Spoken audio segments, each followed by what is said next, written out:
Good morning, race fans, and welcome to Yardley, Pennsylvania.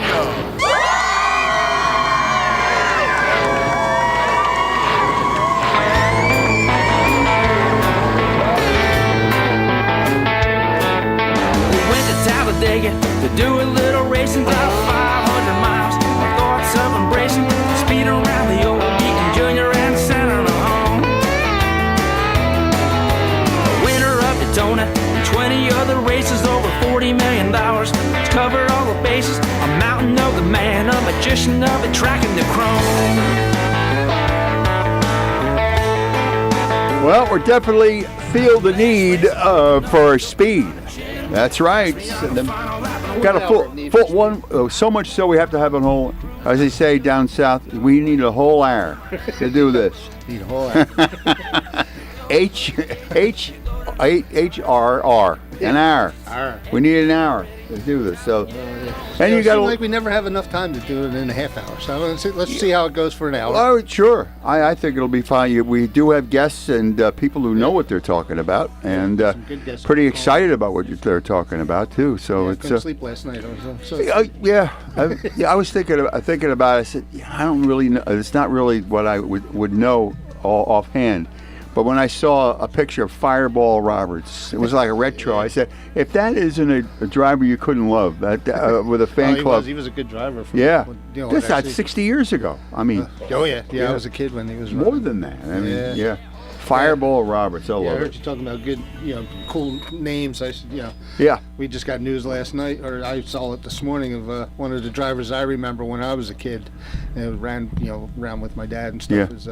He passed away yesterday. That was Barefoot Bob McCready. Oh, I remember that name. He was a legend. He was a legend. Yeah, you have to be a little. I'd say a little off-center to do what you're doing, driving real fast. Be different. Yeah, and the personalities is what made it. There's some. We wish we had that gene in ourselves of just daring, whatever.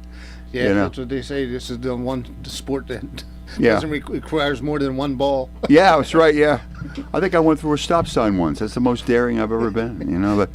But those who do it for a living, and a lot of the income is based on whether you win or you lose. I mean, I mean, it's. I see some of the things that like back in the day when I saw Barefoot Bob go from last to first. But I see like Billy Pouch Jr. and his dad did the same thing. I mean, they just so confident, and I'm not gonna say aggressive, maybe aggressive. Yeah. But they are so confident about their skills that they can get from 12th to 2nd in 3 laps, or they just know where the openings are. Yeah, I mean, whether they have the vision or just now's the time to make a move. Yeah. Now's the time to hold back. I mean, you see a lot of great runners, like, a lot of guys, but these guys stand out. Like, how do they get there? A lot of good runners will stay like 3rd, 4th, 5th for for a while, but then the ones that always are in the money. They've won. They've been at 3rd, 2nd, 4th. But never got the numero uno. I'm sure there's quite a few of those. But a lot of people remember the winners. Kind of like the Phil Mickelson that Ricky Bobby said, if you ain't first, you're last. Well, yes. Nobody remembers second place. That's right. Talladega Nights. That was a good character, though. I will give him that. Stupid movie. But good character. Anyway, so if you want to set up what you want to do, it's all going to be brought to you. We have a new sponsor. We do. That's right. And 25 years, Sage Chiropractic in Newtown, been offering care as unique as their patients, real solutions in a safe, affordable environment. And all you have to do, make that call, 215-497-0700 for Sage Chiropractic in Newtown. Yeah, I've been using... Get your range in motion, huh? Yeah, I've been using Mike and Carrie, off and on. I should go more than I do. Yeah. So I apologize for that because, but I've been going there off and on. I've known them about 15 years. Okay. And fantastic. Sage is the rage? Sage is the rage. Yeah, it's a husband-wife family business, and it's right there on 123 Sycamore Street, so it's real easy to get to in Newtown. Yeah. So, but Mike gets there and he straightens you all out, and Carrie's got the the Reiki, vibe or stuff. It works. Trust me. Walk out of there like Reverend Mitchum, or get there all straightened out. But it's a posture thing. Like the thing you're in a posture business, or it used to be. Yeah. Underneath and getting around and doing so. Reaching up and bending over, and in fact, I had to build a carburetor on an '83 El Camino yesterday. Oh. I was leaning over and my back hurt. Yeah. It's like, wow, I'm getting too old. Does your back talk to a guy? Don't do this, Fred. Yeah, that's what they said. This is your last carburetor. Do not do this. You know it's good for you. So, but same here. You get out of a race car, you go see Mike, he'll straighten you out. Yeah. If you're in a race car, you're hitting the corners. At the same time, you wonder if there's other things too, like hearing loss or something like that. It's all there. Yeah, you get it. But they know the let's say the pitfalls, as they say, or the risks. Comes with the territory. You do anything you do. Oh yeah, you can get hit by a bus crossing the street. Right. But, yeah. I mean, do what you love, whatever happens, and take your precautions if you want to wear earplugs.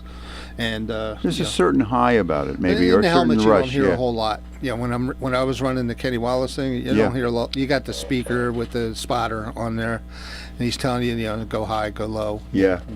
Slow car in front of you. So you don't really hear the engine, and your adrenaline's going so much. But when you're in the stands, I see people with headsets on, and I get it. I don't usually do it because I used to stick my head in jet engines, so. And it's funny. Yeah, that's mine's good training there. Conclusion. It's funny because they used to give us the foam little jujubes or whatever you stick in your ears. Nowadays they got all kinds of stuff, but back in the 80s it was like here's these foam little things you stick in your ear. Tootsie Rolls. Give Mike Lou Gossett. My grandmother wants to fly jets. But you get out there, it gets loud. My grandson was holding his ears. Yeah. But, that's how it goes. So there's a certain anticipation just before the start. Start the engine. I mean, even gentlemen, start your engines, and then there's a kind of a collective. People who are broadcasting it just know something's coming. Yeah, you see, you'll hear it like on NASCAR and stuff that when they start your engine, when you're there, it's amazing to hear all of them start up at once. So, and you don't hear them all start up at once down at the dirt tracks. Everybody's pulling out of the pits and stuff. But that first lap when everybody's getting on it, and it vibrates you, and it's like that's the hook. Yeah, that's the hook. Yeah, you get 30, 40 cars out there just all at once, just getting on it. Yeah, and going by you.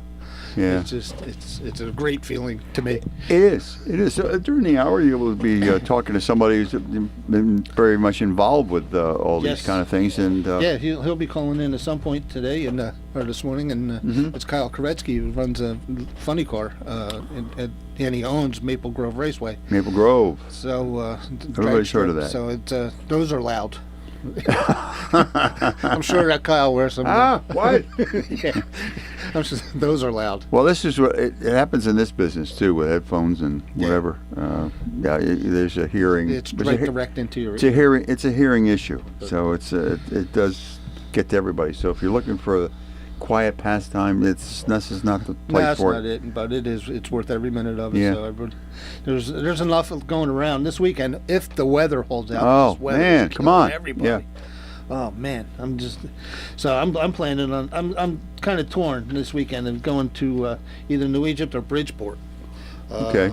Because they're both having they're normal races. Your street stocks, your modifieds, your crates, 4-cylinders, and plus this week both tracks are having classic vintage cars. Yeah. So I'm still torn between the two. So somebody call and help me make up my mind. I was reading somewhere where somebody would I think has an alter ego, would like to. There's always a race car driver in all of us, at least on some kind of level, but whether to follow through on it or not, or to pursue it, like for serious, professionally, that's a different story. Yeah, that's a whole different thing. I get out there with the Kenny Wallace experience, and I'm one, maybe 2 or 3 cars out there on the track. I couldn't imagine being close quarters trying to get without everybody hitting each other's wheels and stuff and going. I know. I had way back when I was just dating Robin, that one of the jobs that was in her law office, the guy was in a pit crew for a while and worked, getting all the getting everything going. He said there was nothing more exciting in the world than they come in the pit and everything else, and everything has to fall into place, and it has to be orchestrated. And just the lead up to that is something. He says you can't really describe it, but you just know it when you feel it. Yeah, so running around in the pits, the guys are working on their cars, getting ready for the next race. It's like really, really heart pounding. So should we talk about the need for speed? Yeah, let's see who we have on the line. All right, you're up with Fred. Hello, good morning. Hello. Where'd you go? What are you hearing? Yeah, there you go. All right, go ahead. How you guys doing this morning? Good. We were setting the tone there. The need for speed, the adrenaline rush, and a lot of people love doing it, and the anticipation of seeing it is also high as well. And there's a lot of opportunity out there to watch.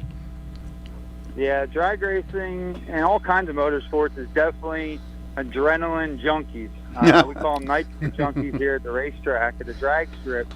But we love all forms of motorsports. Currently, we just have drag racing at our facility, but we're working on some drift stuff, some roundy round stuff, all in the future here at Maple Grove Raceway. And my family and our team is really invested in motorsports in a whole very heavily, and we're excited for what's going to happen here at MGR. Yeah, for anybody that didn't know who this was, this is Kyle Koretsky from the owner and driver at Maple Grove Raceway. And I really appreciate you calling in, Kyle, and telling us what's going on at MGR and what everybody's missing out when they're not going. Yeah, there's a lot going on. We race every single weekend, pretty much, weather permitting. But we have a packed schedule. MapleGroveRaceway.com.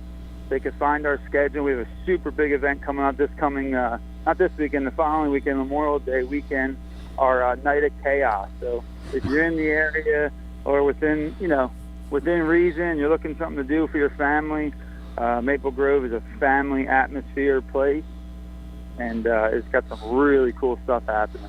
Yeah, what kind of other events you got going on in there, especially next week? I got the flyer in front of me, but maybe you can say that. I mean, next week we have an NHRA divisionals. We have everything from super stock cars, OEM style cars, to dragsters, to top alcohol dragsters. 5.5 seconds, 5:10, 280 mile an hour dragsters. We have jet cars, and we have 850 indexes, a cool addition. They're pretty much all steel cars that they try to race an index. It's called 850, 8.50 seconds, and they try to hit their mark. It's a pretty neat deal. Fireworks show at the end of the night. Concession stands are open, souvenirs. There's a bunch of stuff. Like I said, from babies all the way to the grown adults, we have something for you. All right, we're in. Yeah.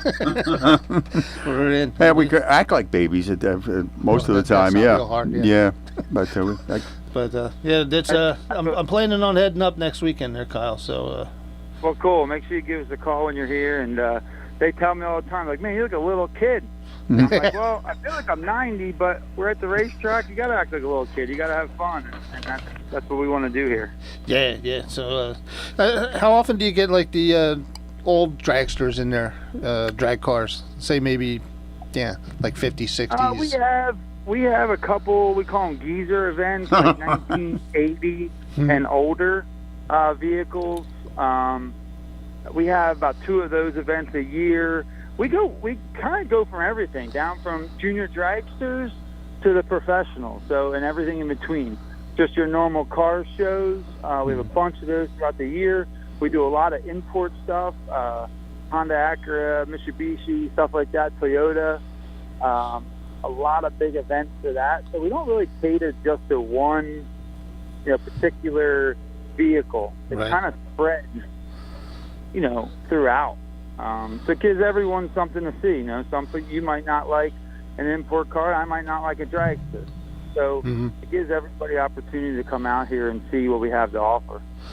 Yeah, I want to see if I can run my tea bucket down there one of these. This guy, you try to get something for everybody. 2 wheels, 2 wheels, 4 wheels, or even 1 wheel, and you got the right safety equipment, come on. All right.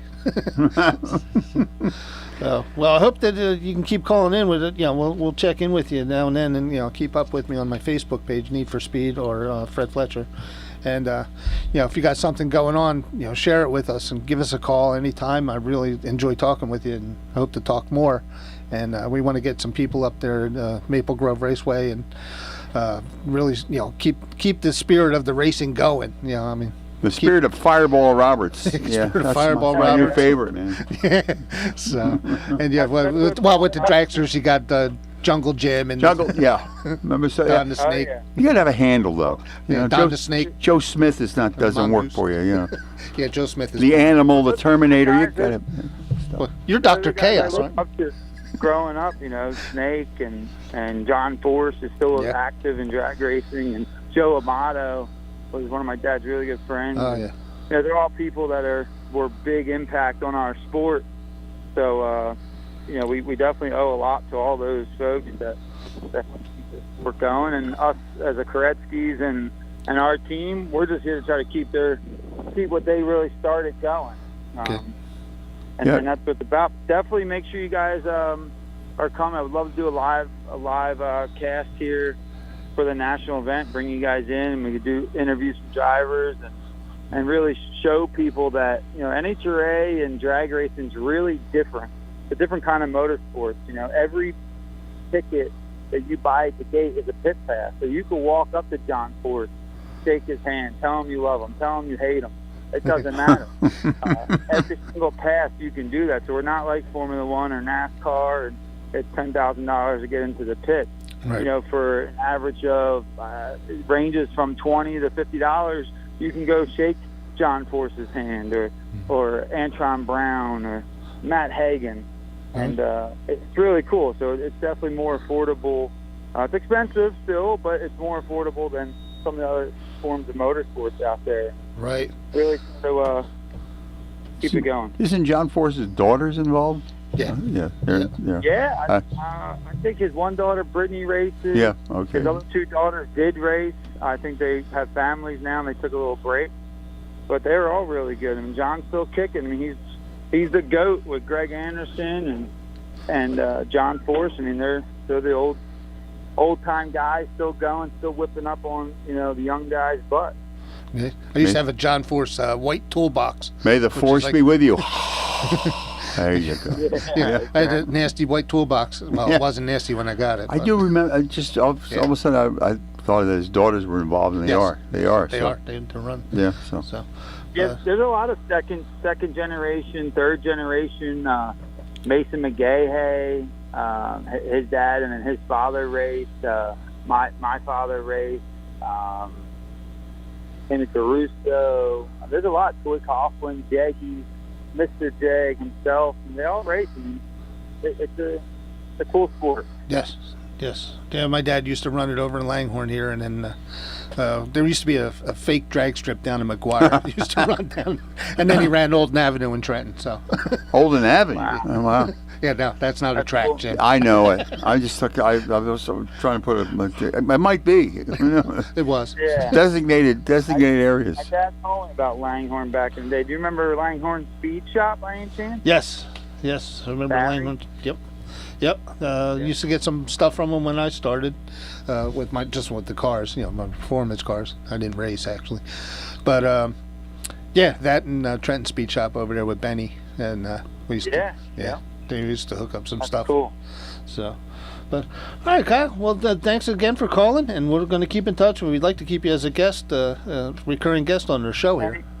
Anytime. All right. You bet. Thanks, Kyle. Feel the need for thanks, speed. guys. There you go. Yeah, Kyle feels the need for speed every week. Even while he was talking, he was again. Yeah. The octaves were going up there. Well, if you love what you do. I mean, that's do what you love what you do. That's certainly that's a part of life there, Yeah, it was a real treat talking to him and finding out more about Maple Grove, because I haven't been up there in years and years. The history of it too. I mean, it goes back to I think the 50s. Is the 50s? Might even be before that, but I was trying to read the history on it. So, but a lot of the track, Wall Stadium is also goes back to the 50s too. Flemington was back in the 40s or 50s. Yeah, when you see like these old races, that you see how the design was, man, you don't have a lot of safety in there. I mean, you really. Yeah, speaking of drag racing, I had a video posted a while back. It was Grumpy Jenkins in his Vega running down shifting gears, banging gears, and still had a cigar in his mouth the whole time. Yeah. So, is that right? Oh, no, wow. So, Grumpy Jenkins. Grumpy Jenkins. Sounds like a country singer. Could be. It could be. They're probably one and the same. But that's what makes him unique. Hey, you know what? You see it as hysterical stuff, and they just see it as just another day. Another day in the office. Oh yeah, I mean there was guys. I remember back in Flemington days, guys running around with like using one arm to steer. Yeah, and right. One, I think it was Don Stives, used to keep his hand out of the. Out on the arm of out the window. Yeah. So it's like, whoa. Just a leisurely drive. Yeah. But I think that has to be. I think the day that you don't have that edge anymore is probably when you should get out. I would think. It could leave you at any time, right? Yeah, you see some pretty devastating wrecks, and guys just tune it out and get back in the car. Get back on that horse, because otherwise you'll just freak yourself out if you let it get to you, because you see some of the horrific accidents. And, then you see some of the stuff now with they put the camera right in there. Yeah. Holy Toledo! You better your digestive system just goes south on you. Yeah, they got. I mean, and plus all the safety features that came up since Dale Earnhardt's death. I mean, you can hardly move in the cars. I mean, if you're flipping, you're staying in one spot, and if you ever see like the in-car cameras like in a NASCAR during a wreck, these guys aren't even really reacting. I mean, because they know that they're safe. Yeah.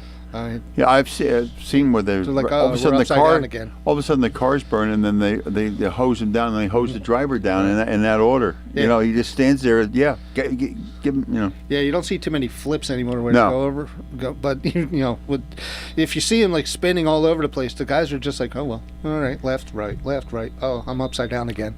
Yeah, I know they put maybe the fences or something a little higher because they didn't want tires flying into the stands. That happened a lot. Yeah, I think that happened in Trenton when I was a kid, where one went into the stands and killed some people. I know it's happened a lot during F1 racing, Formula racing.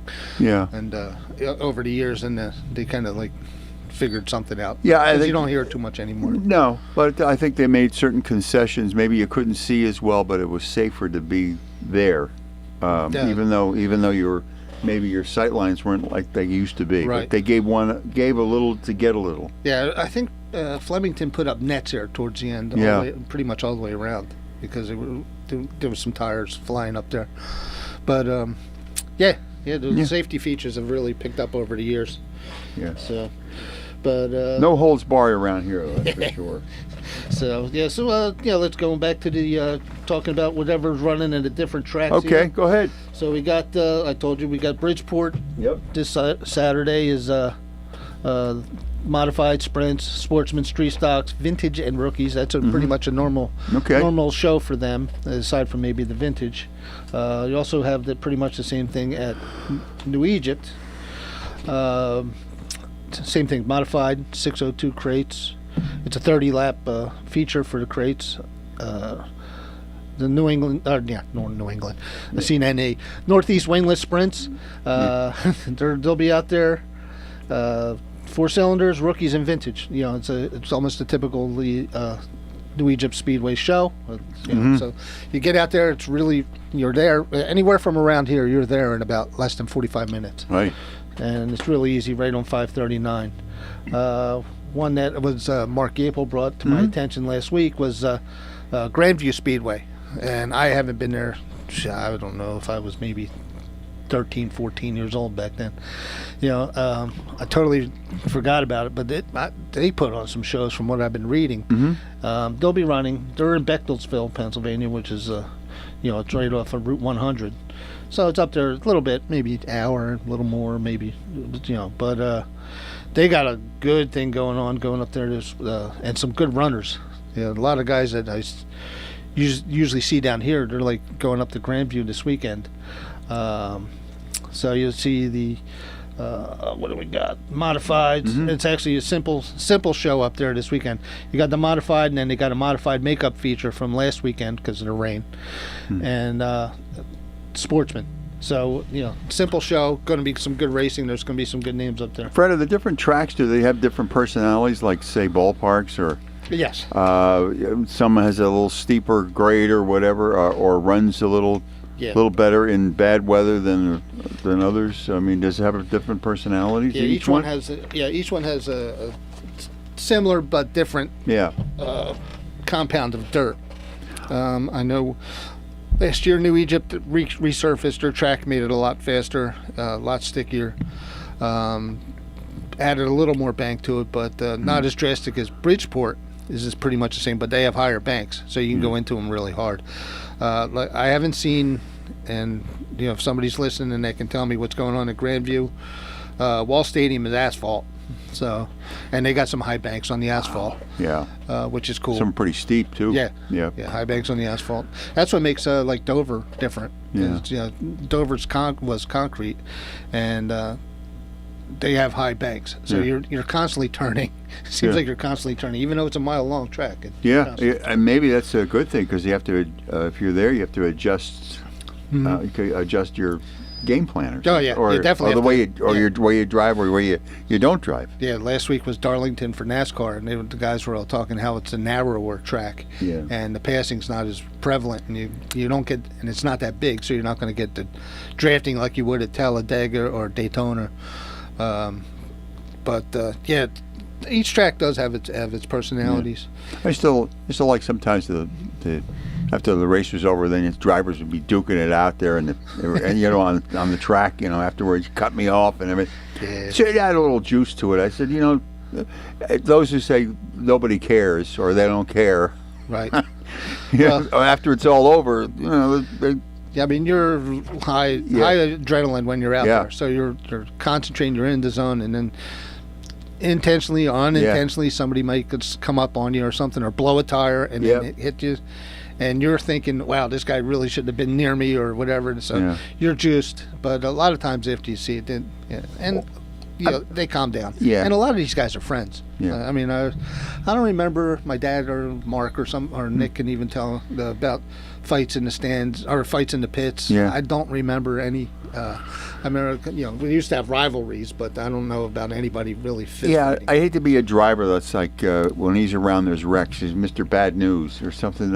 Everybody can be suspicious or superstitious about certain things. I always see memes. That guy, Joe, whatever his name, he's bad news. You stay away from him. I see memes on there with Brad Keselowski, who won last week at Darlington, with a big plow on the front of his truck. Big plow, or there's bring your toolkit because you're going to break down a lot. And it has nothing to do with the guy there, but somehow he's caught in the like last week, I think it was crossfire. William Byron kind of came up on Martin Truex, and Truex hit. My mind just went Martin blank. Truex, that's it. Martin Truex Jr. His father used to run Martin Jr. And he ran New Egypt. I'm trying to think of who else was on there. Well, somebody got taken out by Martin Truex. It wasn't on purpose. So, it just that William Byron came up, and then that actually started a kind of a little rift in the pits. So but quickly, it really looked like it was unintentional. I can't imagine them holding grudges for years. But, maybe, I don't know. It's funny because you can have we had I remember rivalries, but like Ollie Fraser or anything like that could happen. I remember if my dad's guys that he did work on their cars, like Kerry Schloter or whoever, Billy Osmond. If they needed something, they could go to somebody else and be like, I need a set of 456 gears or whatever. And then somebody else would have them and say, I got an extra set here, try these. Or I need a set of tires. And they would help each other out. And that was really a great camaraderie going on back then. I think everybody, for the greater good, could understand that. Hey, the rising tide raises all boats here. You get a couple of lemons in there, we don't want to drag us down. Now I remember kind of police yourself a little bit. I remember Kerry needing some stuff. This is when we lived in Dixon City, outside Scranton, and Dave Kneisel, the legendary Dave Kneisel, we always had extra parts. He was over in Clark Summit. And he'd say, "Oh yeah, come on over, pick that up, whatever you need." Or Carl Reynolds, he was down in Scranton, had a beautiful car, number 2, beautiful car. Yeah, whatever they need. Or if one of those guys needed something from Cary, or it was just really a esprit de corps there. Yeah. Yep. Well, we are rolling along. It's 9:30. It's a big hour. We're at the halfway point. Feel the need for speed. We got another half hour to go. All brought to you at this time by Sage Chiropractic. Real solutions in safe, affordable environs. If you're tired of masking your problems, they focus on having your body work a lot smarter. That's what Fred does with the cars. Gets the body work smarter and not harder. Right? And anyway, for more information, they're in Newtown at 123 Sycamore Street, 215-497-0700. That'll be Sage Chiropractic. Yeah, putting your range in motion, man. Oh yeah. And Dave takes Dave. I mean, if Mike takes a really. Not a holistic. He's like, he is a doctor. Yeah. So I mean, he looks at it as I've been to chiropractors where they just go in there, crack your back, make you feel better, get you out the door. No, Mike actually shows you how to do it. He can do shoulders, he can do hips, knees. He can get you totally back into shape all the way across the board. Things you don't even think about that associated with a chiropractor. Mike and Cary do. Yeah, I've had chiropractor, and I'll tell you, when I first got it, it sounded like somebody sat on a bag of Doritos. Oh yeah. I mean, was that you? Yeah. Yeah. It's a good thing. It's a good thing. But anyway, so for the need of speed, let's set them up for another half hour, Fred. Yeah. But, hopefully we can get some more calls. Whether Mark, Nick, whoever wants to call. So one of the drivers. 215-949-3232. Get you on. I know you had. The first half hour they're playing with a in studio interview there. So yeah, hopefully he's a local guy. I think they live in Langhorne. Yeah. They can always, any one of them want to come over and join us, on air here at the studio. That'd be great too. It's technology too. Before it was just long shots and cars driving fast and turning left and everything. Then they start putting the cameras in there. Right. Yeah, you better you get your heart. You better take your heart medicine, and hopefully you're not in indigestion too, because that is, man, everything moves so fast. I don't know how they do it. I mean, you're seeing guys like riding each other's bumpers at 200 miles an hour. Yeah, I mean it's like. I mean it's the same as 295. Yeah. Or 287. Yeah. Oh God. Yeah. It is. But you're right though. They're right on top of each other, and it's almost like a symphony or choreo. It's almost like it's choreographed or something. Oh yeah. One wrong move, and that's where everything goes. Especially like Talladega or Daytona, where the guys they go so fast. Like if you'll see, they took the side air off me. It's like somebody's on the wrong side. They need that downforce all the way around. If somebody gets too close to them, it takes the air off and makes them slide. No, they get into practice runs and things like that before. They just don't go out there cold turkey, start the car and just run. I mean, they have to practice, or they know a certain part of the area that they can really run to, or certain ones that they got to stay away from. I don't know. Usually it's the day before. They'll have some qualifying or some hot laps. Practicing. You don't see too much in the dirt racing. I think that you can rent your track. So if anybody has a car and wants to rent a track called New Egypt or Bridgeport, I mean, they'll rent it out, and you can run your track if you're doing some kind of different setup, and so you can get familiar with it or whatever, but or you're new to the area and you want to get familiar with the track. I don't know how much it costs. It's probably not cheap, but hey, it's what you do. So so you'll see them qualifying on Saturday. You can't just go out there like on NASCAR. You can't just go out there and whip it. Cold. No, you just can't. Temperature has something to do with it. Airflow, wind speed. I mean, it's like stuff you would never think about with cars. It's like, no. Yeah, it's like temperature. The track is like 190 degrees, and at 4 o'clock it was 120 degrees. Yeah, parts that could buckle. I mean, it's. So you don't see too much. You see that once in a while. I think Indianapolis that happened a couple years ago. It was hot though. It was really hot. You don't see it too much in dirt. You might see a lot more dust and some more pull up when it dries out. But the groundskeepers that I see at the tracks that I go to, they're on it all day long. So they won't really want to run a race unless the track is optimal. This is kind of like lousy weather for racing. You don't know if it's any good or that it's raining and it's slicker than you think it is. You're not quite sure. That always is. That's kind of dangerous if you're not quite. You should be sure of everything, or as much as you can, right? Yeah, I mean, you can a day like today, you would say, okay, New Egypt doesn't have to water their track as much, which is true. Yeah. But you can also saturate a track, which happened last year. I drove down there, and the track was so wet that they couldn't even run the cars, and there was no way they were going to dry out in time. Yeah. And so you can't have it too wet either. So you got a day like today where it's yeah, it's always you see some of the racing shows. Maybe FS1 has them on there, and everybody's ready to roll, and all of a sudden the weather fouls things up, and it's just like a total. Yeah. And there's we're going to get a clearing in about 20 minutes, and then you have to come back up again. That's difficult. Yeah, I think it's hard. Like if you start a race, and I think it happens a lot in Daytona or Florida and Atlanta. A rainstorm can come on at any time, and then you might get Florida. Geez, every other day. Yeah, or every other hour. Yeah, I think you might get say you get 50 laps in, and you get a big rainstorm, and then you got to gear down and then gear back up for when it does clear, and you get another 150 laps out there. But I think it's hard to come back after you're so geared to get started and then get going and get called off.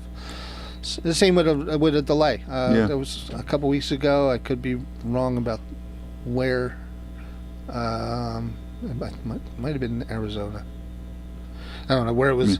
It rained. No, it could have been. They go inside for the. They had to go. They had to park the cars. In it started Glendale? like 3 hours later. Yeah. Okay. Later than it should have. And I wish I could remember which track it was. But anyway, this week is the All-Star race for NASCAR at North Wilkesboro. And that's always a fun ride because it's not really a points race, but you'll see the guys. You'll see the guys with their paint schemes and stuff out there. It's a really good. It's Coca-Cola 600. I'm not sure if it's called that right now, but And then you got Kyle Larson who's going to try to run that. Well, he's going to run Indy first, and then fly to North Wilkesboro and try to run both. Oh, a few guys have tried it. Jeff Gordon, I think. Good luck. All right. Hey, the need for speed. We've got someone on the line ready to roll up with Fred. Go ahead.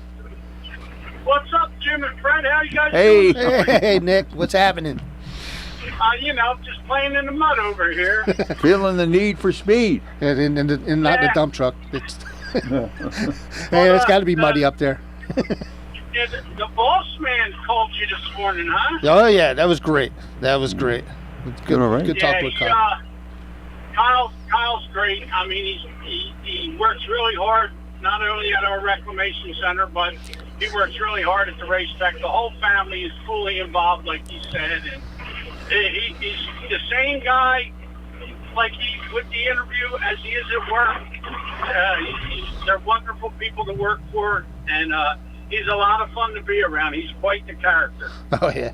You can hear the excitement in his voice as we were talking. As he's talking more and more about next weekend. Yeah. So. Don't forget that. Yeah. So I'm looking forward. I think I might head out there that next weekend. And. That's going to be a lot of fun, and he puts a lot of effort into what they do. They got a great staff there, and we're going to have a lot of fun. I can't wait. And I told him to call, and he's always up for all that kind of stuff. And you're liable to get him in studio one day. He's liable to be up for that. Yeah, we invited him to come on in, and you're invited too, Nick. You can always come on in and talk with us.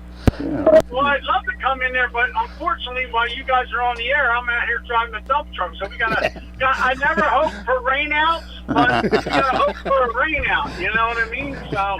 Yeah, you don't want to drive up there on the hill there with in the mud. I think maybe next week I'm gonna have to put a call into Mr. Go Down and see if we can get Ryan Go Down to call the show. Oh, that would be awesome. Yeah, he's a fan favorite. Yeah. Yeah, he's pretty hot there. I mean, I watched it on TV last week, and I don't want to say he kind of lucked into one. I mean, I would have liked to see Dominic Buffalino finish the rest of the race, but he was pretty fast last week. That was a pretty good race. Yeah, that's what Mark sent me to think. I didn't go because it was my anniversary weekend, so I was kind of out of the loop. Yeah. So I woke up Sunday and Mark had, texted me everything that was going on. So he said, Dominic blew out just at the end there with 3 laps to go. So. Yeah, yep, 3 laps to go. I mean, he was out there by like a half a straightaway, and he led most of the race. It was a heartbreaker for him and Kevin, who owns the car. But Dom's always fast at New Egypt. I mean, he's fast wherever he goes, but he has a knack for getting around New Egypt. And it would have been interesting to see once Ryan caught up to him, if he caught up to him, to see if he could get him. But I think Dom probably would have won that. Yeah.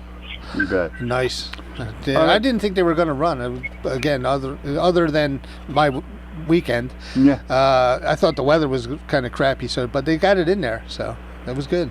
Yeah, I mean they had plenty of cars. They had a couple invaders there. Wallbach was there, and a couple other cars because Bridgeport didn't have modifieds. They had a truck show, so they got a couple of them different people there. And Danny Creedon, if you read Ariel Racing News, he loves New Egypt. I guess the long ride doesn't matter when you're doing real well at New Egypt, except for the one night when he wrecked.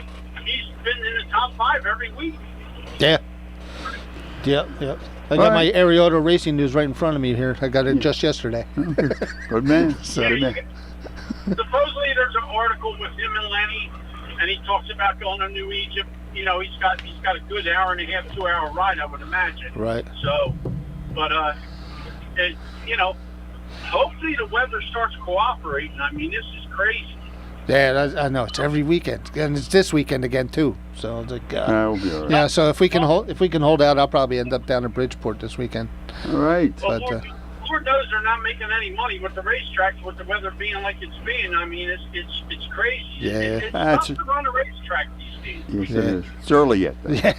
So you can tell better than I can. Back in the day, did Barefoot Bob McCready ever run down New Egypt? He won the first dirt race at New Egypt in '98 when he had the first race, and the track was bad. It was when the track was really, really small. Fred, I don't know if you remember, it was really small. Right. And actually, the turn was right after the flagger stand, and the track was rough, and it had holes in it. And I interviewed him, and he said, it is what it is. He goes, you guys will get it. He goes, and very graceful, very nice man. Talked to him for about an hour after the races were over. And Bob was just one of them guys. He was a legend. I mean, everywhere he went, he was fast. His sons following in his footsteps. And he was just one of them rare guys like Jack Johnson, Carl Renner, and all them guys that you could talk to.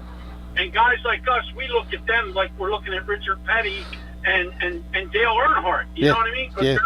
It really was. Like I was saying, I haven't seen him since, he was running like Weedsport and Rolling Wheels and stuff up there, and I remember him doing very well. I remember Rolling Wheels specifically, meeting him in the pits afterwards, and what a nice guy. Yeah. And people don't realize that my job at New Egypt, I got to interview all my heroes, Billy Pouch, Roger Lorino, all them guys, and I had the greatest job in the world. My job, I feel like I'm robbing somebody every time I go there because I get to interview all my heroes. And my brother won his last feature event ever at New Egypt in '98, the first year, and that was his last feature event win. And he said 2 words on the microphone, 2 words. He didn't know what to say. He was flabbergasted. And I'm like, dude, you're my brother. This is your first feature win in a long time, and you're not going to say nothing? It was pretty crazy. It was very emotional. Yeah. Yeah, and you're missed down in New Egypt for sure. So we're looking forward to you getting back there. Right. Well, we're trying to work things out. I want to work things out, and we'll see what happens. I hope so. So, and we'll be seeing you down there. Okay, my man. I owe your grandson a golf cart ride. I know that. All right, we'll hit you up when we're down there. Good enough. All right, guys. All right, Nick. Thank you. We'll get you some more guests, I promise. Okay. Awesome. Thanks, Nick. All right, thanks, guys. Yep, All right. see you. And you're up with Fred. Go ahead. Are you there? Yeah, This is Joe from down in North Carolina. Hi, Joe. Wow. How about that? So, you were talking about North Wilkesboro. I was sitting there all day yesterday in the rain. Rain with a chance of rain. Everywhere. Late model. They were trying to get the late model show in, but they couldn't do it. They canceled it, and they didn't even reschedule it. But the track is fast. They repaved that track, and the late models were running 120 miles an hour with a new track record just for the 20 cars that qualified. Then the rain came in and washed everything out last night. Man. But I'm looking forward to the All-Star race. The track is really, really done well. It's a really good economic development for the area because it's only 2 counties away from where I live here, about 40 minutes from Mount Airy. And that's a nice area. It's a local track. It's really a local track for us. Right. But they've done a nice job with it. And I'll be driving there on Monday. I got the race experience there Monday morning, so hopefully they'll get everything in over the weekend so I can go and, have my fantasy race. Okay. Are you doing the Kenny Wallace or Rusty Wallace experience? Well, I've done Kenny and Rusty before. This is a different company. This is called the NASCAR race experience. Okay. I've never driven with them before. But from what I understand, passing is allowed. Some of these companies, they just, run a like a pace car and then you run behind them. Right. But I'd rather have the experience where I could pass. And Rusty and Kenny, both of those companies allow passing. Right. But it's controlled. Yeah. You're not there to race, you're there to drive. But, they have a spotter in your ear, and they're telling the guy in front of you to slow down and turn left and get, or turn right, I should say. Go down low, and then you pass them. Because I've done it at Charlotte twice. I've done it at this little track down here called Caraway, and I've done it at New Egypt with Kenny Wallace on a dirt car. But that's what I've done 3 times. I got another one coming up. I'm running. Well, how is that? Because I know that they were really cracking down. The state police were really cracking down on the companies coming into the tracks in New Jersey. But I want leave it to New Jersey. But I don't know why they would do that. But last year they usually run 2, one in April, one in October. Last year, the one that I was scheduled for in October got rained out, so I had to, so I said, okay, I'll do the one in April. Well, they won't let them do it in April. And so they are coming back in October. So I'm already scheduled. Right. But, I don't know why the state police would give them a hard time because it was really controlled. It was safe. There is passing. I was able to pass a couple people and a couple of the ride-along guys. They were passing me. So, because they got professional drivers. So I thought I did pretty good, but I'm no racer by any means. But so did you drive the big block? Or the big block modified. Yeah. So. Yeah, well, that's what I drove too, and I tell you, it was a different experience in a car like that. Right. You're really, you're really squeezed in there. Yeah. Especially I'm not skinny mini guy, so. And they run an in and out box on those. They don't run a regular stick shift or anything. Yeah, it's usually you don't even have to shift really. They told me not to shift, but you can, just in and out. Yeah, evidently I didn't get fast enough to shift. We'll put it that way. But I had a lot of fun kicking a little sideways and going into the turns and opening up on that D. That was always fun. Yep. Yeah, I used to work there when it was an asphalt track for the racing paper, and we sold pictures at the stands and novelties. So one night, this is a long time ago, after the track was done for the night, I took my Cutlass out there and drove some laps on the asphalt, squealing my tires. And Richie Evans did that one night, and he wrecked his Corvette. Wow. You know that story. Yeah, I know Richie. I didn't know that story. I knew Richie, but yeah, because they would hang around in the pits till like 2 in the morning. These guys, and that's what he did. He took some girl out there on the track and he cracked his Corvette up. But I guess he made it home with it. I don't know. Yeah, well.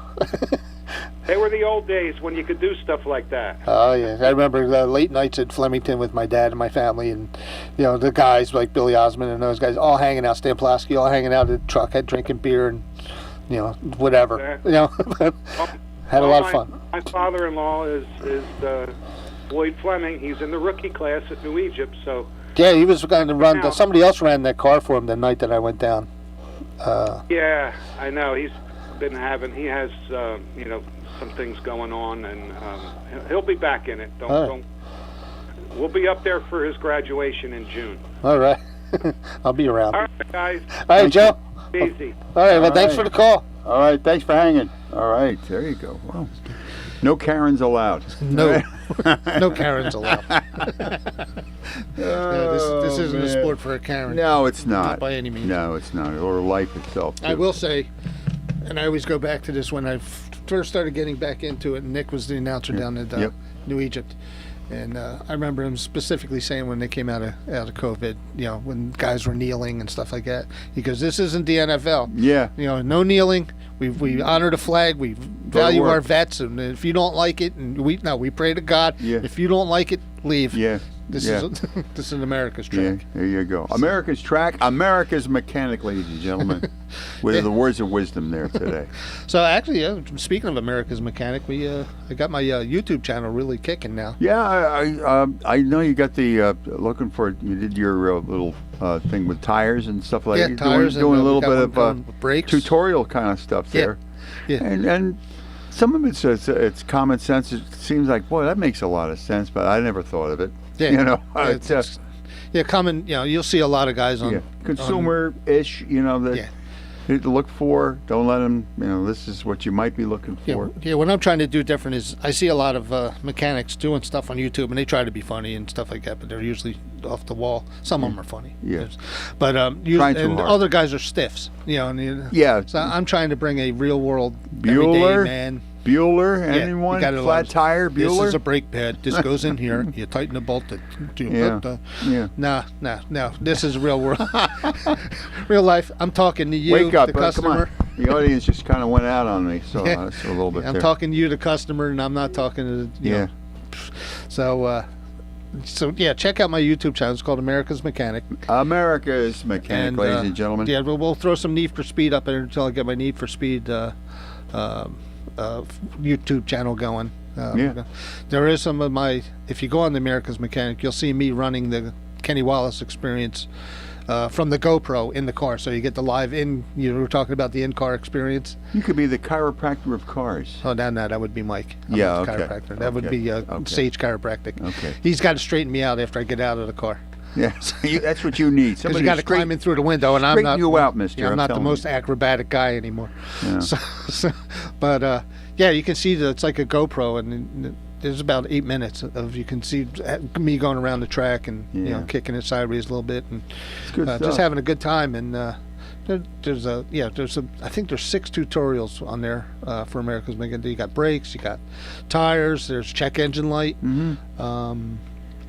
Craig and I just did 2 more videos that should be going. One should be going up today or tomorrow, and then I did do a Need for Speed one on the side there. Yeah, Fred, you do have an advantage there when you do that because you have a producer there that can kind of edit you a little bit or direct. Definitely need editing. Craig, or direct you and knowing when to cut and when to move on. And he tells. I've known Craig my whole life, so he can tell me, Fred, that sucked. Let's do it again. Wow. Okay. Well, you want answers? Yeah, buddy. So no, he makes the best out. He makes me look the best I can. Yeah. And so I appreciate. You got that Russell Crowe look going there.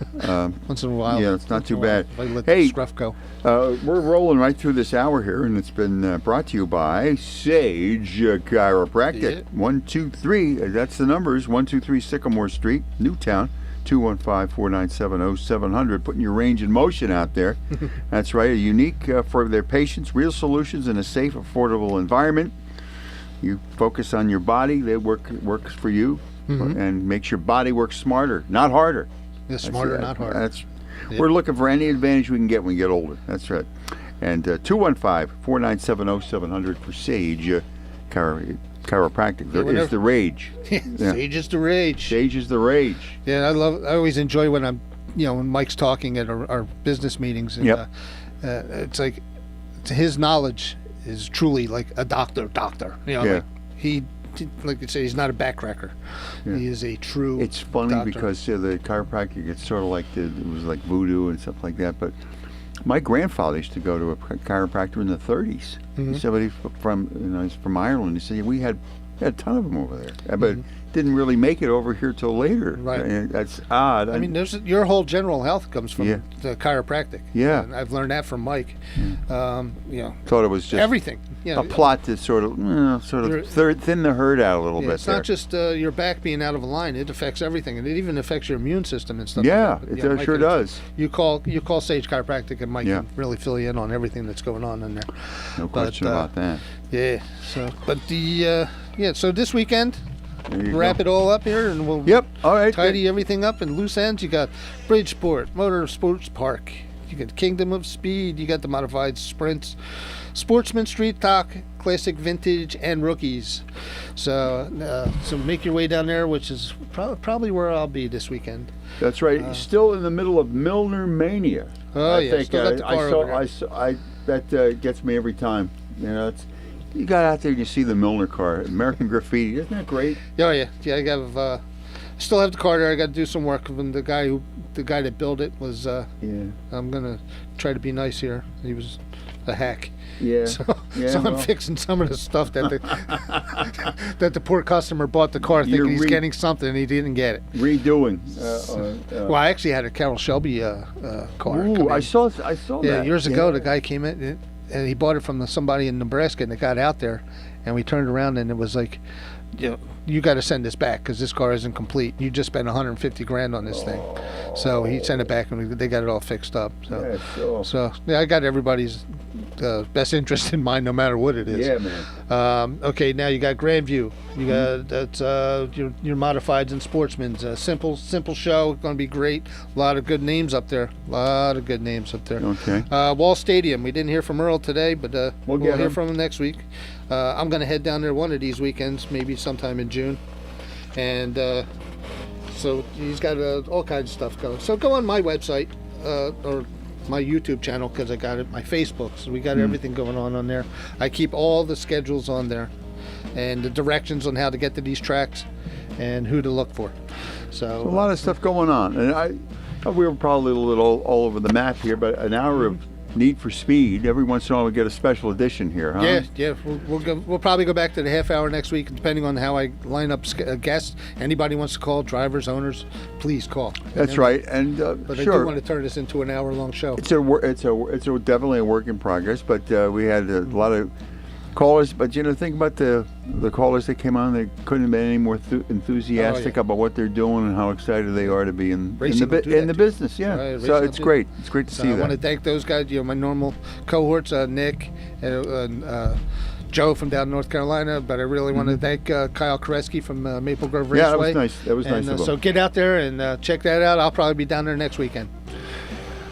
As usual, we feel the need. For speed. I'm feeling, speeding back to 480 Hood Boulevard. That's it. Plenty of action over there. Pennsbury.